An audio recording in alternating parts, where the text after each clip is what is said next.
Hey, what is up guys, and welcome back to the channel. So in today's video I am bringing you the literal fastest money method in Gran Turismo 7.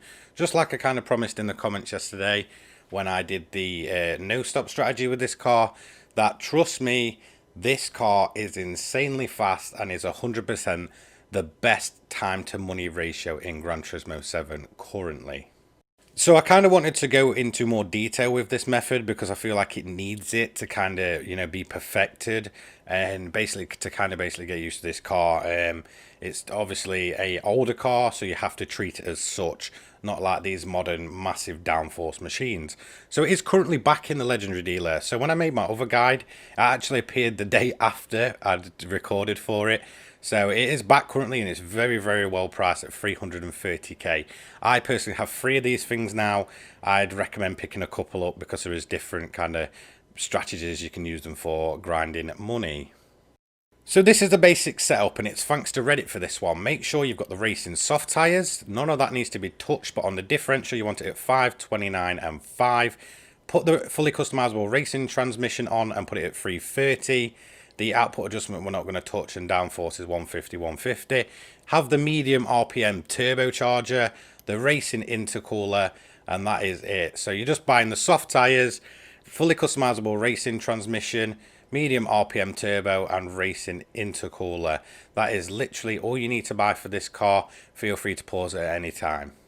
So obviously the event we're going to be using is in Asia and it's the Tokyo Expressway 600 World Touring Car event.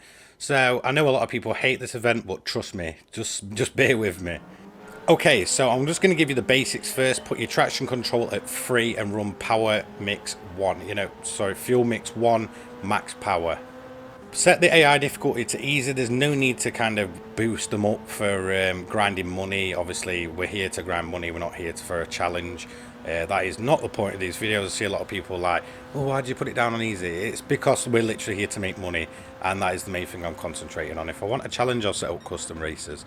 So let me explain a lot about this car. You can kind of basically split this race into 3 different sections. So section 1 is survival. Section 2 is to basically maintain your tyres and do a bit of a longer run, and section 3 is a sprint to the finish.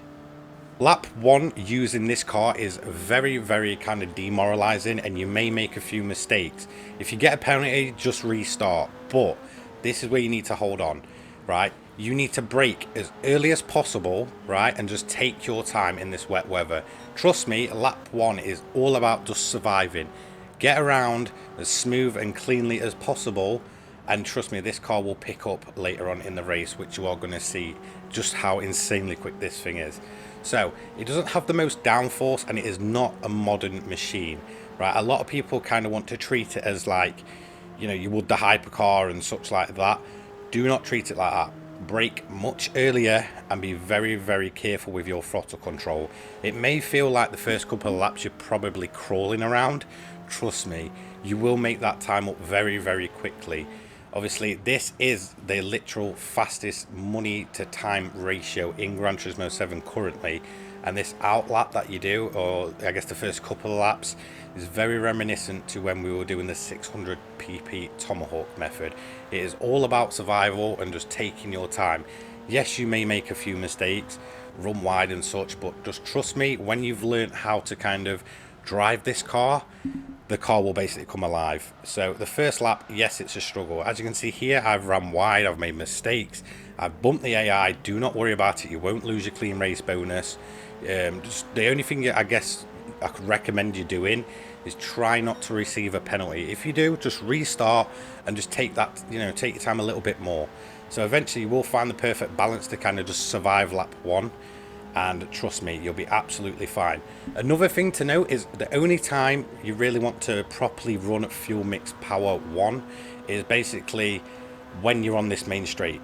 Only run it then. Any other time, especially when it's wet, run it at 3. This is because it will stop the tyres spinning up as harshly. That way you're obviously not going to get it kicking out at the back end as much. It will kick out, I can promise you that, but that is why we are putting traction control on. As you can see, I'm braking very early and I'm getting the power, the fuel mix back to number 3 way before I get through into this corner. So just take that precaution and run fuel mix 1 on that straight. Trust me, this car is good for around about 205 miles an hour, maybe more. So the reason why I'm actually taking you through my first 2 full laps is just to show you how quickly this surface dries up and how quickly that time that you're setting will kind of go down. Like I said, the main thing you need to remember is just throttle control, and do not treat it like a modern car. Brake earlier than you expect and be very, very careful with your throttle control. Do not just power down out of corners. Kind of bring that power in and short shift if you need to. This will kind of basically help your car just keep its traction. That is the main thing you want to do.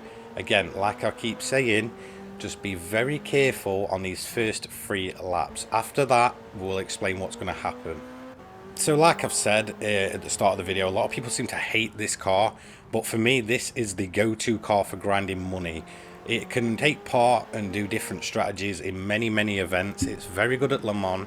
It's good for a zero stop, which I showed you yesterday. Yes, it is underpowered, but that is not the kind of point. We're not there for flat out speed.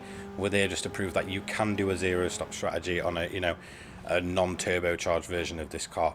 This one is basically for flat out pace, and like I said, it's going to break the race up into 3 different parts: survival, then obviously a long stint on the racing soft tires, and then a sprint to the finish. So after the first 3 laps, your survival part is done. Trust me, you'll be absolutely fine from then on in. You still need to be kind of careful bringing in the throttle and obviously still braking earlier, but you'll see that your braking gets shorter and shorter, each time you kind of go around the track. So we're on to lap 3 here. We are basically still in, like I said, the survival stage of this race. I'm actually going to overtake, first place already. That is kind of showing you the pace this car has. So we've already gone from a 2:36, which was a pretty poor opening lap, even, when it comes to anyone's standards. There was quite a few mistakes. And then obviously we've gone straight down to a 2:12, and we are already taking the lead on lap 3. So again, this is where we're going to come out of that final bit of, I guess, chicane, and then we're going to boost it up to power 1, and the car is basically going to come alive now. So this is what happens as you're about to go in the tunnel to go onto lap 4. Take the traction control off if you're a confident enough driver. This will allow you to go quicker and quicker and get them lap times going down and down and down. So just to prove how fast this thing is, you're going to see just what kind of speeds we're going to hit down here with obviously our fuel mix 1. It is actually still very good on its fuel.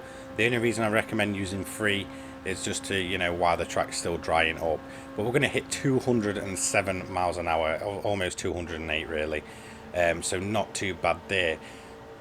Lap 7. This is when you're going to get a bunch of cars pitting.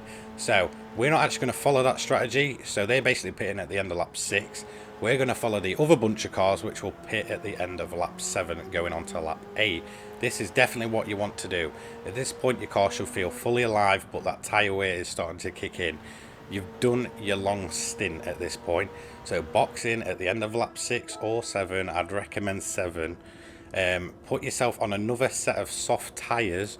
You don't have to refuel the whole way. I just did because I had time to kill. So I'm not really pushing for like the outright fastest time or going for a world record or anything like that with this car. All I'm doing is just, making sure I've got enough fuel. It is actually good enough to get around with just where it tells you the dot is. At that point you can just go if you want. But like I said, I've, fueled it fully, and we're still going to maintain our lead by almost a minute.